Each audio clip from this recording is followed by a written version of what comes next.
출애굽기 17장 8절부터 16절입니다. 그때 아말렉이 와서 이스라엘과 르비딤에서 싸우니라. 모세가 여호수아에게 이르되 우리를 위하여 사람을 택하여 나가서 아말렉과 싸우라. 내가 내일 하나님의 지팡이를 손에 잡고 산 꼭대기에 서리라.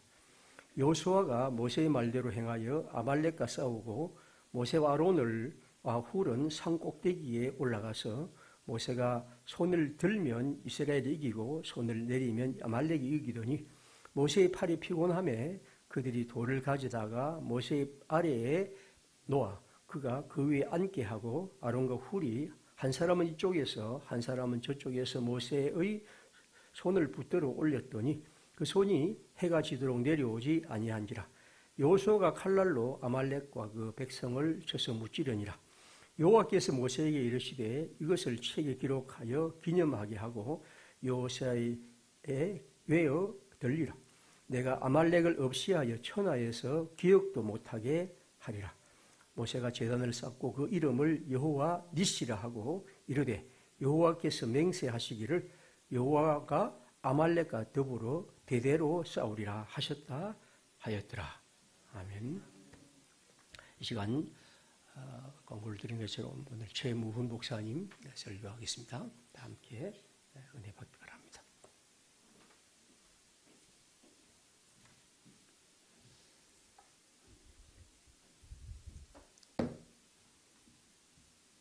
여러분 반갑습니다. 이 군중 속의 고독이란 말 있지 않습니까? 오늘 저의 기분은 이 평강 속의 두려움, 떨림, 이런 느낌입니다. 권사님도 기도를 너무 잘해 주셔가지고 이 졸개하면 모든 게 제 책임이다 생각하고 그렇게 이야기했습니다. 저는 작년 12월 8일에 평화교회를 처음 알게 되었습니다. 그날 저녁 홈페이지에 들어갔는데 홈페이지에 들어갔을 때 제 눈에 들어온 것은 텍스트로 채워진 첫 화면이었습니다.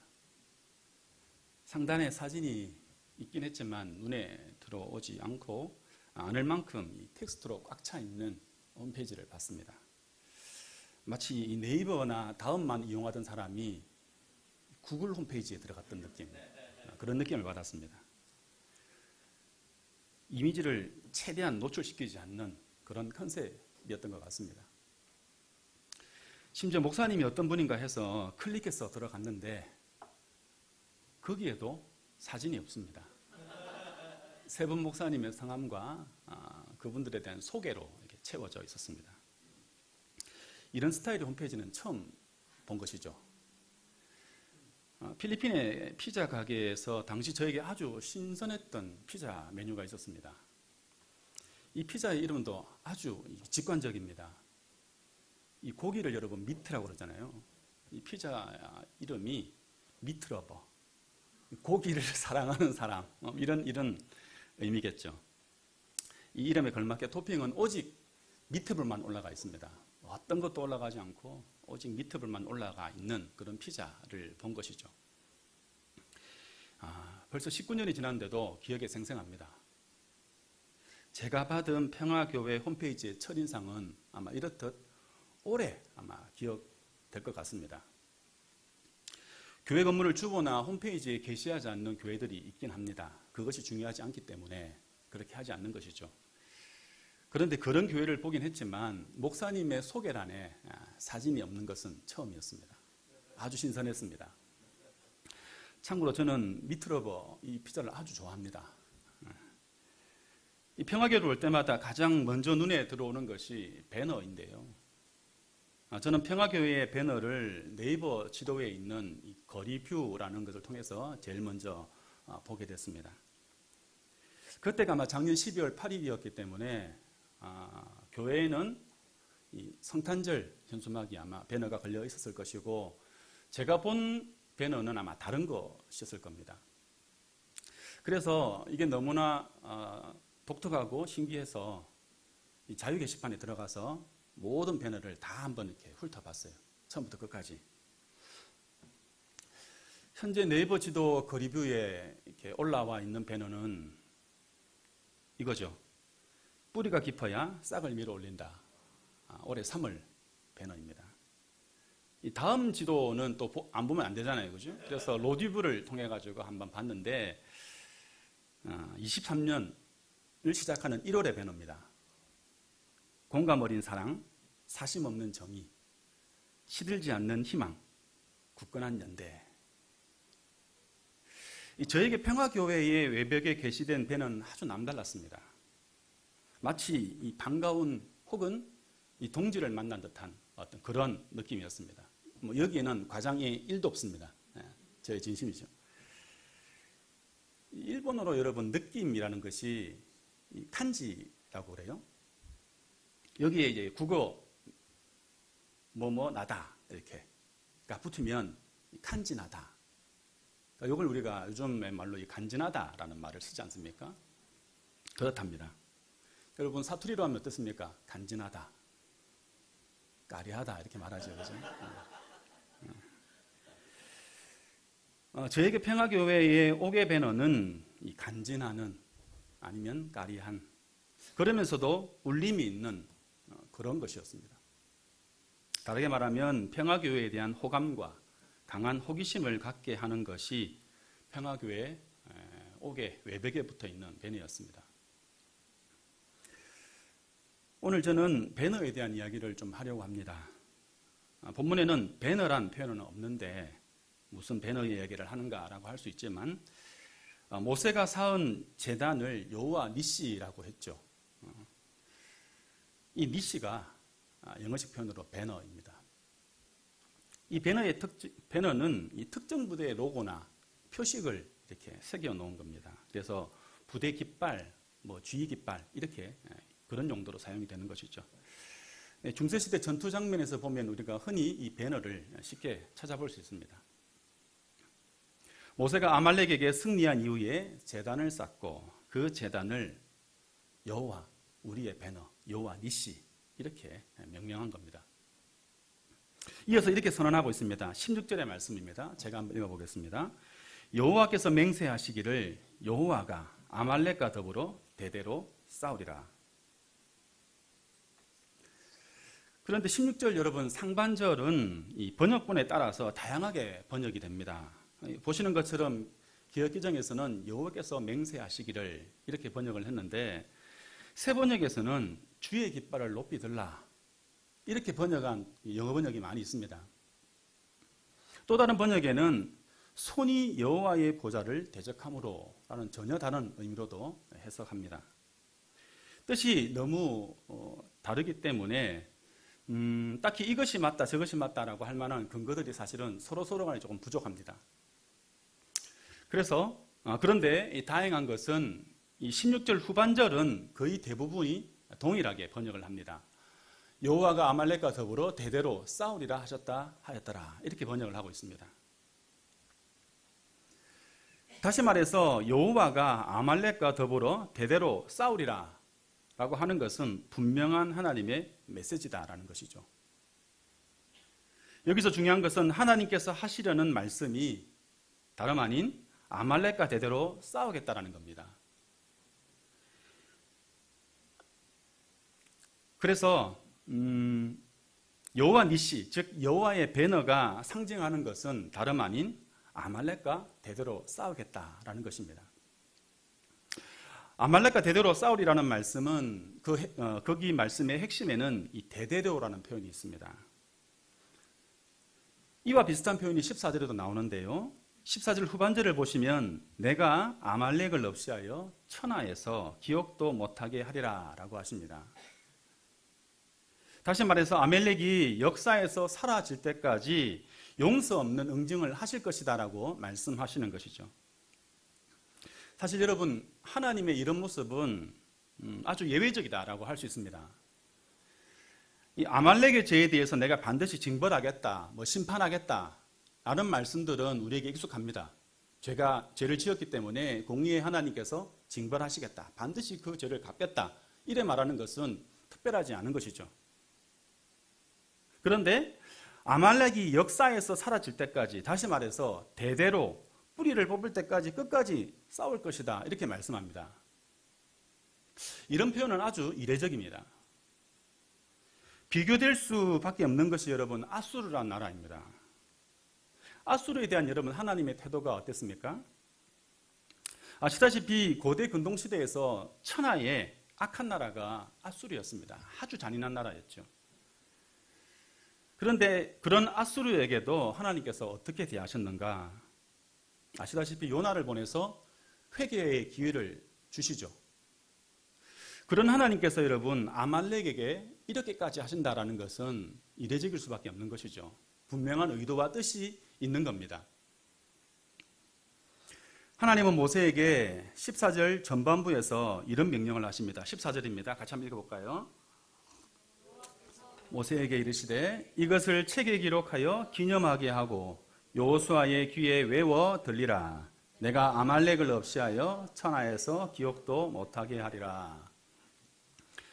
이 전투를 책에 기록하라라고 합니다. 그리고 여호수아에게 들려주라라는 것이죠.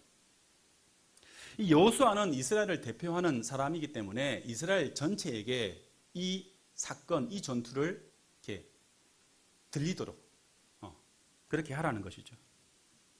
그 내용이 무엇이냐면 앞에서 말씀드린 것처럼 내가 아말렉을 없이하여서 천하에서 기억도 못하게 하겠다, 이 말씀입니다.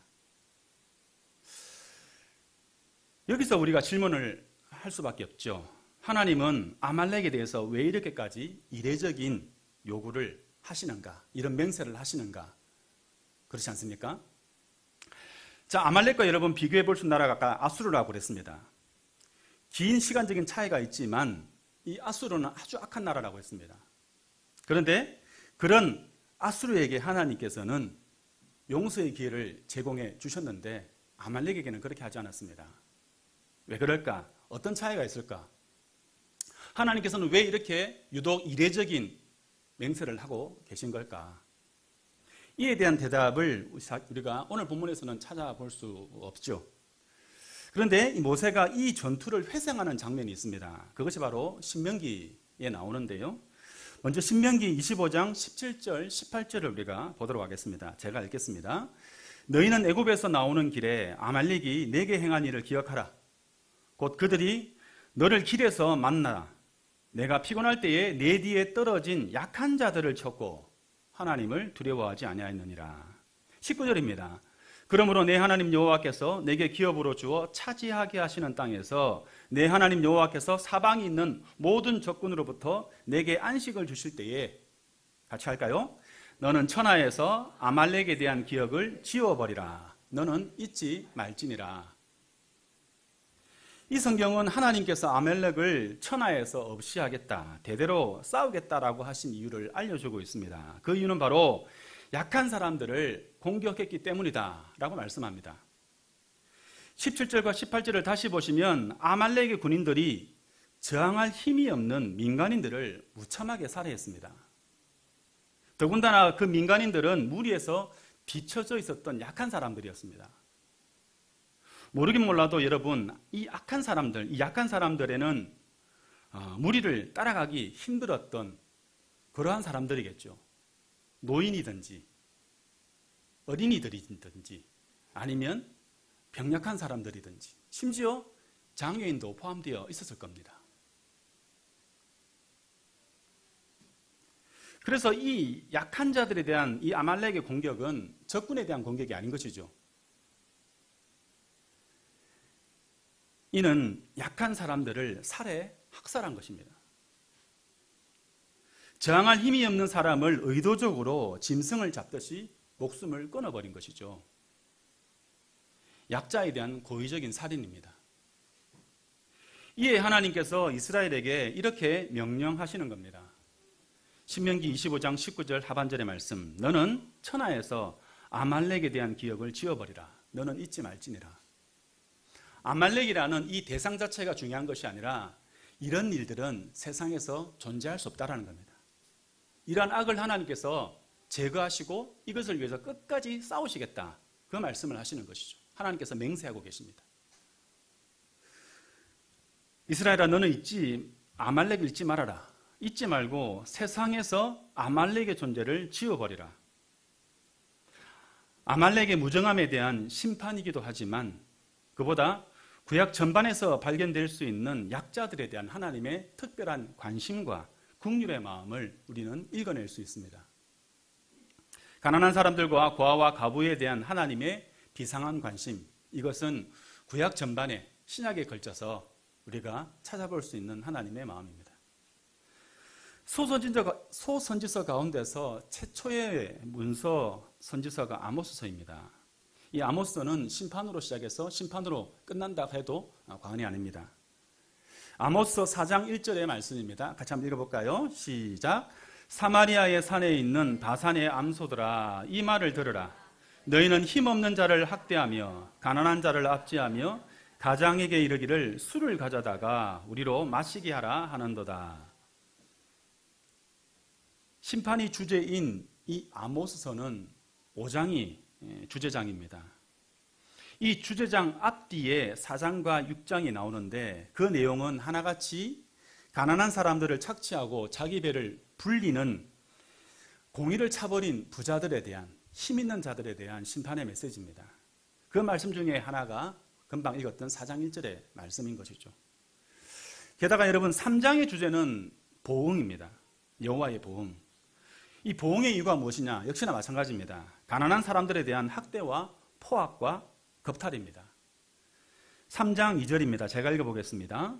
내가 땅의 모든 족속 가운데 너희만을 알았나니 그러므로 내가 너희 모든 죄악을 너희에게 보응하리라 하셨나니. 9절과 10절입니다. 너희는 사마리아 산들에 모여 그 성중에서 얼마나 큰 요란함과 학대함이 있나 보라 하라. 자기 궁궐에서 포악과 겁탈을 쌓는 자들이 바른 일 행할 줄을 모르느니라. 남유다와 북이스라엘의 멸망은 곧 힘과 돈을 가진 자들이 가난한 이들에게 포악과 겁탈을 행했기 때문입니다. 이것을 하나님께서 진노하시고 심판하신 것입니다. 앞서 말씀을 드렸듯이 성경 전반에 걸쳐서 약자들에 대한 하나님의 남다른 마음, 그 마음을 갖고 계신 그 하나님의 모습을 우리는 곳곳에서 찾아볼 수 있습니다.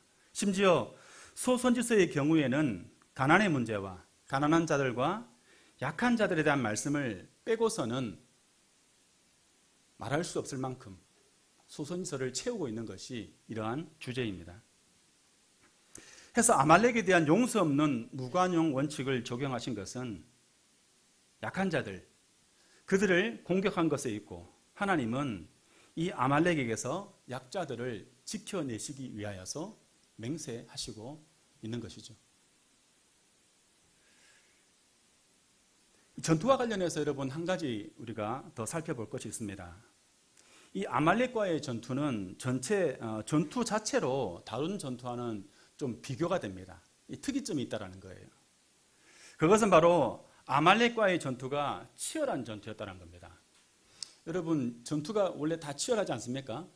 그런데 사실은 성경에서 우리가 보는 이 전투는 그렇게 치열하지 않죠.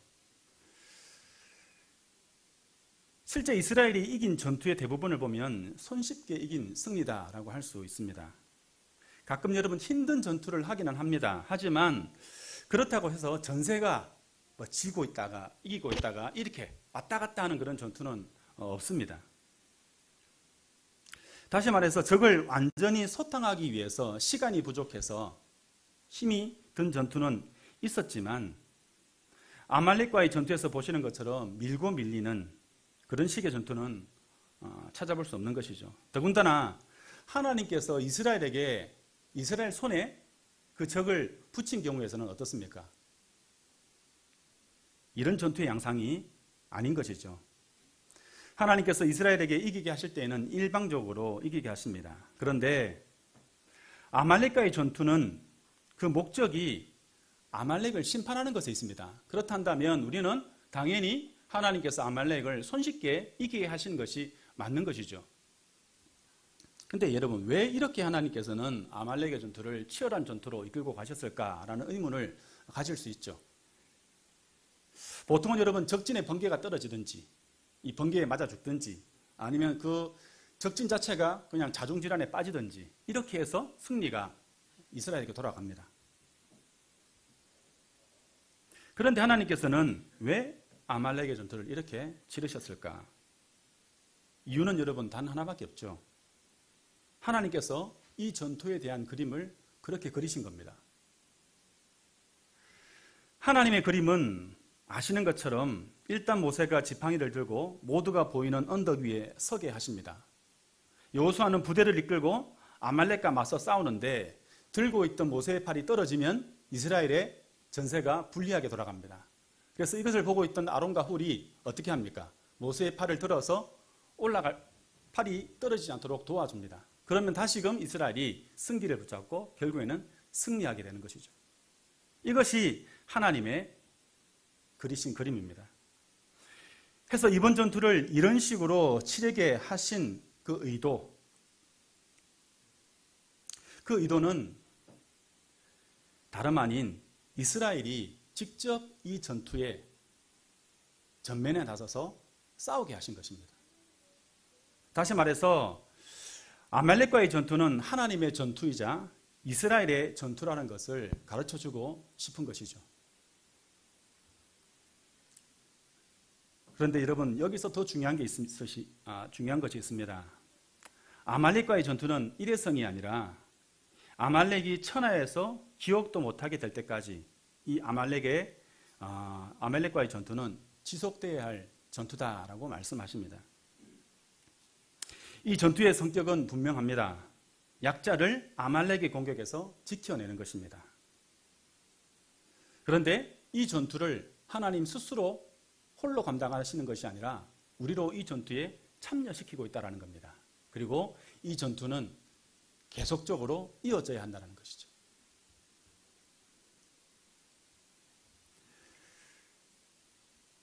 그런데 이 본문을 가만히 묵상해 가다 보면 이런 생각을 가지게 됩니다.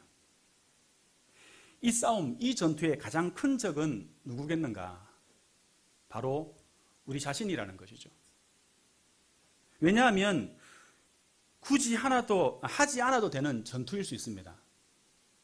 다시 말해서 약자에 대한 우리의 눈을 감아버리면 이 전투는 할 필요가 없는 거예요. 우리의 전투, 우리의 싸움이 아닐 수 있는 겁니다. 눈만 감으면 되는 거예요.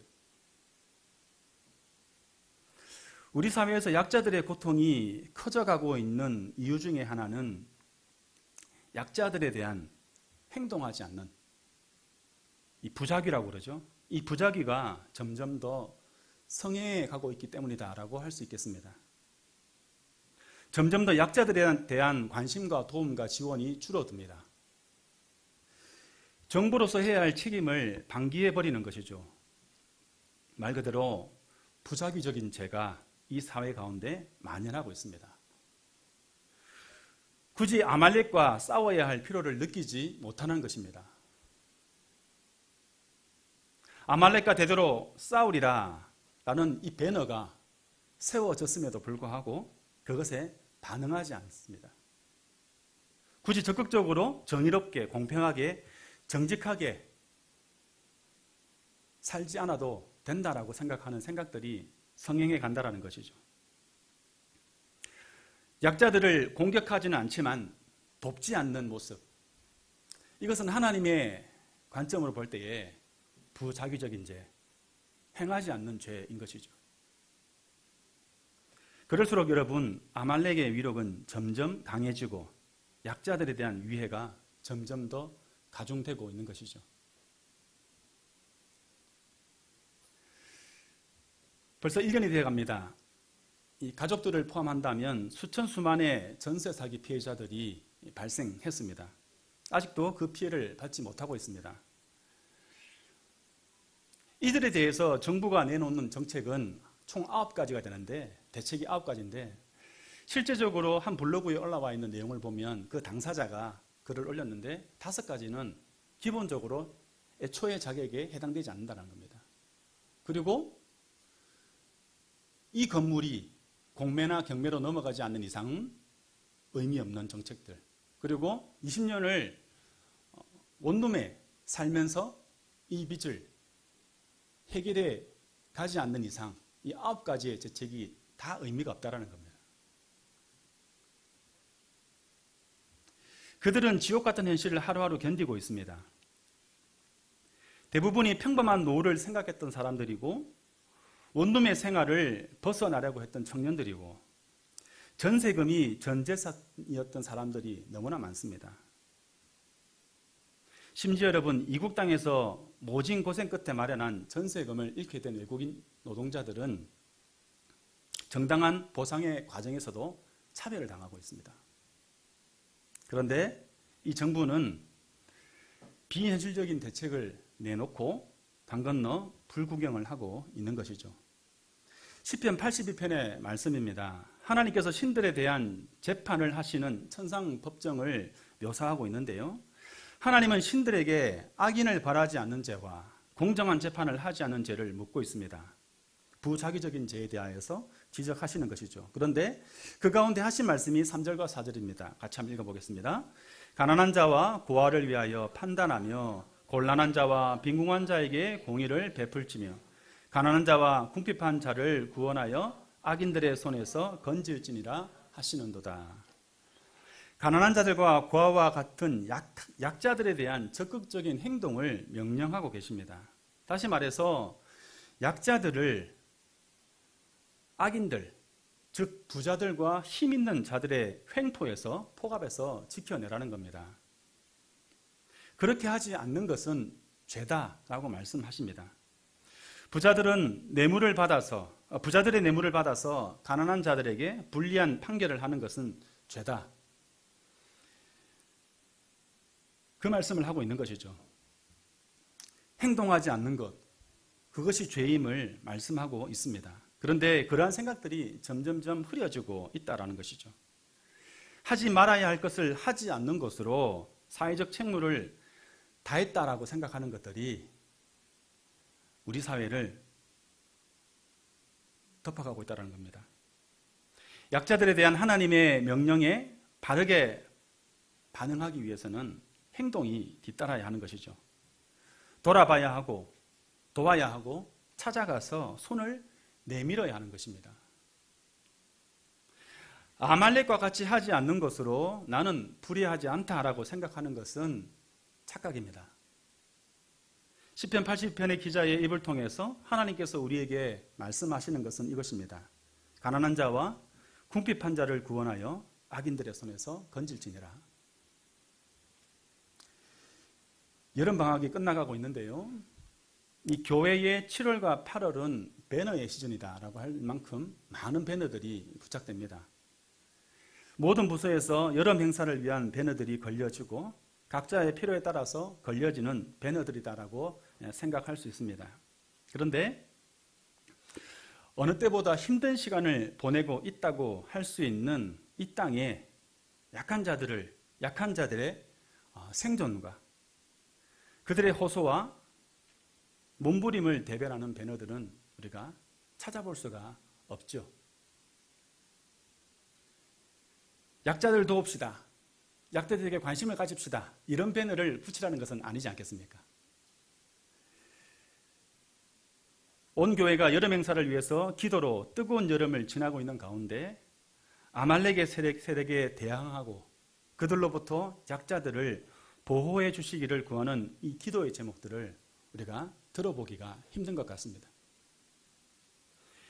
이런 모습은 가난한 자와 궁핍한 자를 구원하라, 악인들의 손에서 건져내라고 하신 하나님의 명령에 행동하지 않는, 반응하지 않는 부자기적인 죄를 우리가 범하고 있는 것이죠. 대통령 부부가 휴가에 간 것에 대해서 비난한 소리가 많습니다. 마땅히 떠날 휴가를 가는데 왜 그렇게 비난을 하는가 할 수 있습니다. 그런데 서민 경제를 살리기 위해서 시장을 방문한 대통령 부인에게 한 어르신이 뭐라고 말합니까? 물건을 내려놓고 그냥 가라, 이렇게 말하죠. 왜 그렇습니까? 이유는 하나입니다. 국민들은 힘들다고 못 살겠다라고 하는데 그에 부응하지 않는, 아니 관심조차 없는 이 두 사람과 이 정부에 대한 분노의 표현일 것입니다. 그런 현실 속에서 여러분, 평화 공동체의 외벽에 걸린 배너는 하나님의 마음을 담아낸 용기 있고 의미 있는 행동이다, 실천이다라고 생각합니다. 배너의 문구를 불편하게 생각하는 이들도 있겠지만 그래도 평화교회와 같은 교회가 있구나 하는 안도와 용기를 얻는 사람들이 있을 것이라 확신합니다. 왜냐하면 제 자신이 바로 그런 사람 중에 한 사람이기 때문입니다. 오늘 본문과 관련해서 기억에 남는 배너가 있습니다. 가난한 이의 권리를 세워주고 외로운 이의 벗이 되리. 21년 4월의 배너입니다. 저는 이 배너의 문구가 대대로 아말렉과 싸우리라 라고 하신 하나님의 맹세와 다르지 않게 들립니다. 여호와 니시, 여호와 우리의 배너. 우리의 배너이신 하나님은 아말렉과 대대로 싸우는 전투의 장으로 우리를 불러내십니다. 우리를 모으십니다. 더불어 이 시대를 사는 그리스도인들이 대대로 내어 걸어야 할 영원한 배너의 문구가 바로 대대로 아말렉의 세력과 싸우리라 하는 문구가 아니겠습니까? 이는 곧 약자들을 아말렉의 손에서 지키기 위한 싸움을 의미합니다. 가난한 이의 권리를 세워주고 외로운 이의 벗이 되리. 공감 어린 사랑, 사심 없는 정의, 시들지 않는 희망, 굳건한 연대. 모두의 생명을 지키는 평화교회가 되겠습니다. 하나님은 본문을 통해서 사회적 약자를 공격하는 아말렉 세력과의 전투에 우리를 참전시키십니다. 이 전투를 우리에게 대대로 이어갈 것을 명령하시고 하나님은 스스로 맹세하셨습니다. 이 명령은 이 땅을 사는 교회들이 거부할 수 없는 숙명입니다. 평화교회가 외벽에 걸고 있는 배너는 다름 아닌 아말렉 세력에 대한 싸움의 표현인 것이죠. 이것은 드러나지 않은 약자를 위한 다양한 섬김과 헌신의 일부라고 생각합니다. 평화교회 공동체가 감당하고 있는 이 시대의 아말렉과의 싸움을 하나님께서 주목하시고 함께 하실 줄 믿습니다. 여러분 기억하십니까? 그의 거룩한 초소에 계신 하나님은 고아의 아버지며 과부의 재판장이시라. 너희가 내 형제 중에 지극히 작은 자 하나에게 한 것이 곧 내게 한 것이니라. 사회적 약자에 대한 평화 공동체가 함께 내건 2-3의 내용의 일부인 것이죠. 아무쪼록 하나님께서 하게 하신 이 싸움을 대대로 감당하시기를 바랍니다. 주께서 주시는 용기와 힘을 통해서 지치지 않으시기를 우리 주님의 이름으로 간절히 축복합니다. 찬송하겠습니다.